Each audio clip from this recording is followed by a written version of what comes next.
Oui. Il bouleverse un peu la donne dans l'opposition. Parce qu'il y a déjà une alliance entre Félix Tshisekedi et Moïse Katumbi pour présenter une candidature commune. Moïse Katumbi ne se fait pas d'illusions. Sa candidature ne sera pas validée. Je pense qu'il y a un accord entre les deux personnalités pour qu'ils soutiennent la candidature de Fachi. Mais là, c'est Kamere qui se sent à l'étroit. Kamere se sent à l'étroit par rapport au rapprochement entre Félix Tshisekedi et Moïse Katumbi. Et donc, Bemba, s'il y a une alliance entre Bemba, le MLC et l'UNC de Vital Kamere, Kamere rentre en scène. Donc, on peut même avoir le ticket. Non. Bemba. Donc voilà. Alors, pour la majorité, Israël, Kabila a fait la part belle à l'ex-province de l'Équateur. Il n'y a aucun... Dans tous les gouvernements, vous avez les ressorts de l'ex-Grand Équateur qui sont très bien représentés. Makila, Ingele, Boussa, Nisanga, Kengo, Bongongo, Kengo. Oui. Kabila a choisi le Grand Équateur. Il est à l'aise. Il voulait en faire un swing state. Oui. Et donc, par rapport à ça, par rapport aux élections prochaines, même dans le parti, quand il y a eu l'émergement du PPRD, vous avez vu que les personnalités de l'Équateur, Mabunda, Kanga, bref, Bakonga, Kabila a vraiment joué la carte Équateur à fond. Il a vraiment choisi l'Équateur. Et donc, par rapport à ça, et Bemba, il est grignoté à la source. Absolument. Donc maintenant, il faut voir maintenant comment est-ce que Bemba va jouer dans cet espace-là. Est-ce qu'il va bouleverser la donne en grignotant du côté de Kabila? Est-ce qu'il peut entrer en alliance avec Kabila? Il faut dire quand même que malgré qu'il était en prison, ils étaient en contact. Les concertations nationales, concertation nationale contre l'avis des autres opposants, notamment Kamere. Il a participé au dialogue national de la cité de l'OUA contre l'avis d'une autre opposition. Il a participé au dialogue de la CENCO. Il a signé l'arrangement particulier. Et donc, il y a toujours des passerelles entre Bemba et le pouvoir. Donc, les cartes jusque-là sont quelque peu... Non, moi je le pense voilà, pas comme Israël, de donner un peu Bemba viendra bouleverser les donnes du côté de l'opposition. Mais pourquoi vous le minimisez? Parce que tout le monde a... Je le minimise pas, parce que les camps sont déjà répartis et c'est bien connu. On sait que le Kivu, c'est pour Vital Kamere et les 100. Barat, vous mettez où? Non, Barat. Ennemi, vous mettez où? Vous avez déjà suivi les meetings de Barati à Bukavu? Mais Barati, c'est le fort de l'AFDC. Mais l'AFDC aujourd'hui, c'est le force politique. Les députés de l'UNC.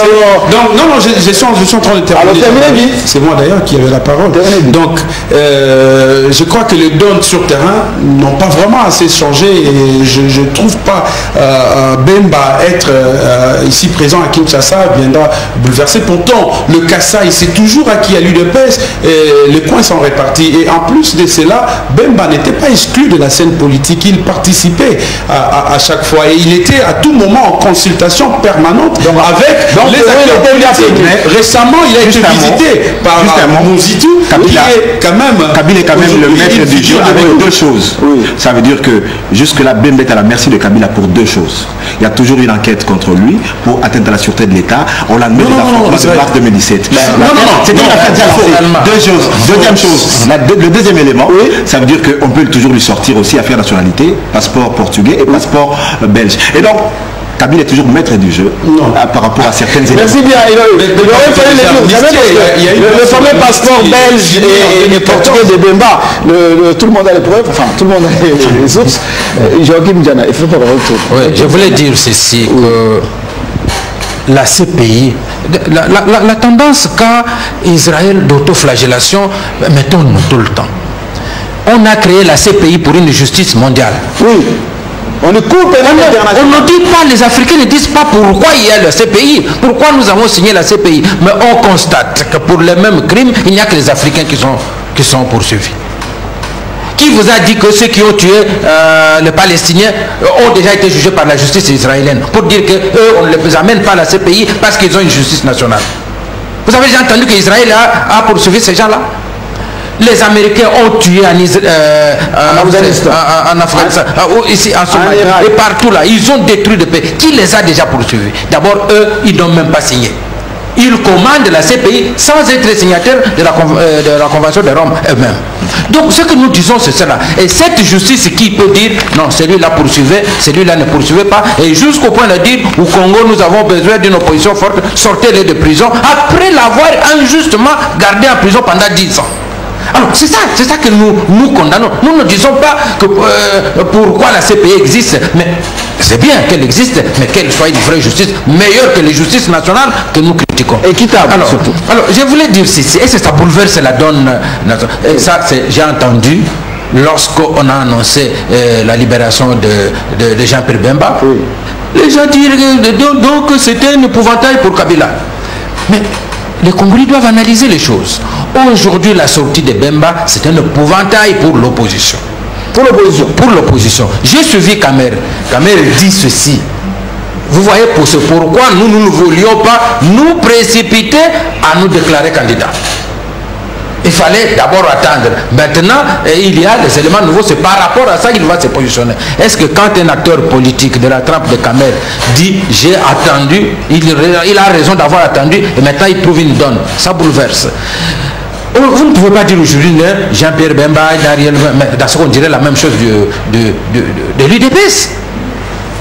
Au moins qu'on fasse comme on le faisait avec Tshisekedi, le départ de Kibasanji, non, ils peuvent tous partir tant que Tshisekedi lui-même reste, l'UDPS reste. Et on veut dire aujourd'hui que le départ de Tchibala, ça ne représente rien, le Kassa il reste en bloc et tout ça.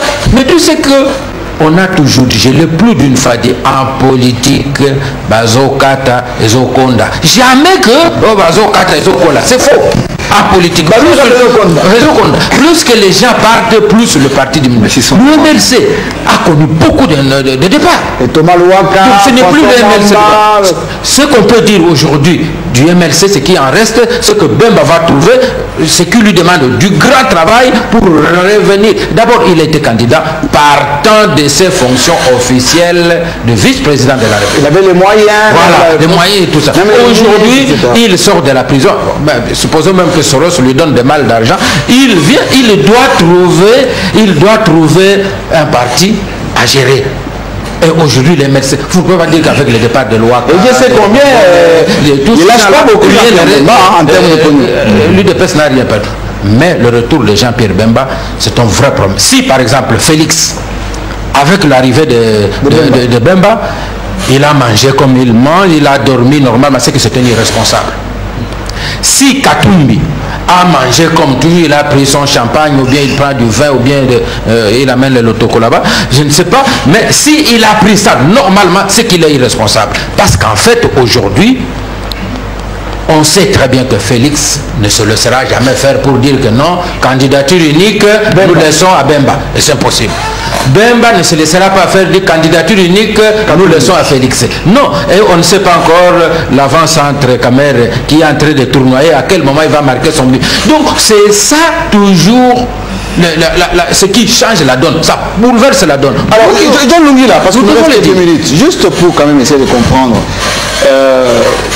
Jean-Pierre Bemba, aujourd'hui, il est plus un ex-prisonnier, un ex-chef de guerre, ou plutôt un politique sénateur qui va pouvoir un peu avoir une psychologie en place, où c'est un homme traumatisé qui va se méfier quasiment de tout le monde, compte tenu des trahisons qu'il a connues à titre personnel. D'abord, il faut reconnaître que Jean-Pierre Bemba sort de la prison traumatisé pendant 10 ans. Traumatisé. Donc ça veut dire qu'il lui faut le temps pour se refaire une bonne santé familiale d'abord.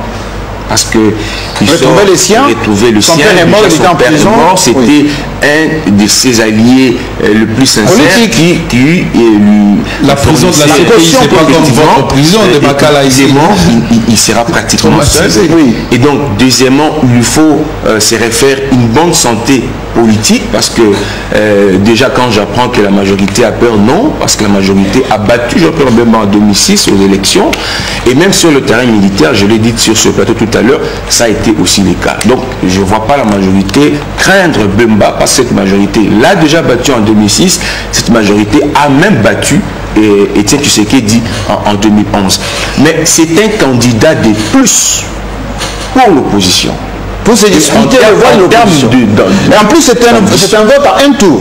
En termes d'ambition, Katumbi ne voudrait bien être leader de l'opposition, Félix aussi.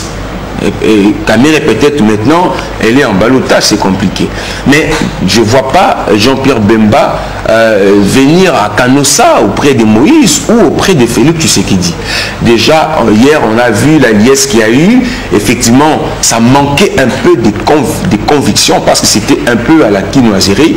Mais le plus important, c'est que moi, j'ai salué hier, c'est l'attitude de Kinshasa. J'ai suivi quelques autorités de Kinshasa qui ont salué cette décision. La compassion des parts et d'autres. De la libération de Jean-Pierre Bemba. Maintenant, on est en observation. Bemba, comment qui va dire quoi? Il va se comporter, comment, qu'est-ce qu'il va dire, qu'est-ce qu'il va faire, sans ignorer effectivement ce que Diane a dit tout à l'heure, les faits pour lesquels il a été poursuivi au niveau du pays avant qu'il soit accueilli par... Oui, avec sa ministre qui avait... donc, il y a beaucoup de choses, c'est Kinshasa est en observation pour voir comment Bemba va se comporter. Ça veut dire la balle est dans son camp, c'est à lui de faire les jeux et de jouer les... Et se reporter un homme d'État. Parce qu'on se rappelle une prophétie, bientôt on va assister à des boulets rouges qui viendront du camp de l'opposition, précisément de l'UDPS contre Bemba. Ah bientôt. Et parce que déjà tout à l'heure... C'est vrai qu'il avait sorti les chars, tout à fait. Et ça sera la bagarre. La bagarre, ça ne sera plus Kabila UDPS, ça va être Kabila... et je voulais terminer, c'est ça. Déjà, je lisais déjà sur mon portable ici, on épingle déjà parmi les proches de Katumbi les gens qui sont allés témoigner contre Jean-Pierre Bemba à la CPI. Aussi, Gamtatou et José Ndoum. Non, ils n'ont jamais fait. Ni Gamtatou, ni Ndoum. C'est que Jean-Pierre Bemba, parce que j'ai entendu ici qu'il y avait une enquête qui a été mais il a été amnistié par la suite par la loi. Ce sont ces gens qui sont amnistiés. La loi, lui, Bemba était aussi concerné comme chef des rebelles, donc ça comprenait même les éléments du MLC. Quand on parle du MLC, on ne peut pas exempter Jean-Pierre Bemba. Il y a même les chefs rebelles. Vous avez la liste? Oui, vous avez la liste? Si, on a la liste.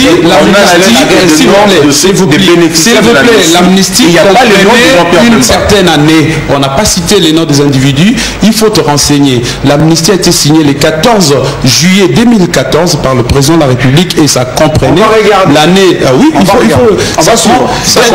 Terminons l'émission. 2006 jusqu'à 2014. On va regarder cette amnistie si ça concerne Jean-Pierre Bemba. Je vais juste demander à quand même par rapport à cette situation de Jean-Pierre Bemba. Il a empêché pendant quasiment 2 législatures que le poste de porte-parole de l'opposition soit accordé à quelqu'un d'autre que lui. On a vu au Parlement d'ailleurs. Ça veut dire que c'est quelqu'un qui est assez égoïste un tout petit peu quand même de certaines choses. Qu'est-ce qui va lui permettre aujourd'hui de faire concession, notamment au niveau de leadership dans l'opposition, lui qui ne cède jamais? Absolument. La candidature commune ou unique de l'opposition sera encore plus difficile à trouver que ne l'était avant. Ça c'est clair. Donc, là, et pour un vote à un tour, ça sera compliqué. Absolument. Émiettement de voix. Il y avait d'abord une guerre d'ego, Katumbi, Félix lui-même. Félix et Kamere, qui étaient Fayoul en embuscade. Absolument, oui, Fayoul en embuscade. Bon, Katumbi, c'est une chance que, voilà, qu'il soit peut-être écarté de la course par la majorité. Oui, parce que même au Canada, l'IDPS Canada dit que Katumbi ne sera jamais, absolument. C'est qu'il ne sera jamais dauphin de Katumbi. Donc c'était compliqué, ça veut dire que si Katumbi avait toutes ses chances de concourir, s'il n'y avait pas toutes les affaires qu'on lui a collées sur le dos. C'est si bien compliqué dans sa vie. Ça allait compliquer la candidature unique à l'opposition. Qui de deux, de Félix ou de Fathi, allait se passer pour l'autre. Alors maintenant, il y a un accord objectif. Katumbi est pragmatique. Il sait que voilà, c'est un obstacle insurmontable. Il a déjà anticipé. Et donc, mais maintenant, Bemba vient dans la course. Et donc, il faudrait trouver encore un nouvel accord avec lui. Il faudra composer avec lui. Et bon, pour l'instant, est-ce que je vois mal qu'il s'efface, parce qu'en 2011, alors qu'il était à la haie, il a empêché ses propres fidèles de se présenter. Donc Ada Bombola en a fait la meilleure expérience. Il a été exclu. Absolument. C'est-à-dire qu'il a eu son accord au téléphone, voilà, il a réuni la caution. C'était sur ce plateau d'ailleurs. Absolument. Et donc, vous voyez absolument, alors aujourd'hui, il ressort de prison. Ça sera difficile en tout cas de trouver. Mais qui dit absence de candidature commune ne veut pas dire aussi justement que la majorité aura un boulevard. Parce que selon mes sources, oui. Et donc on va s'attendre à un discours historique du Joseph Kabila le 30 juin.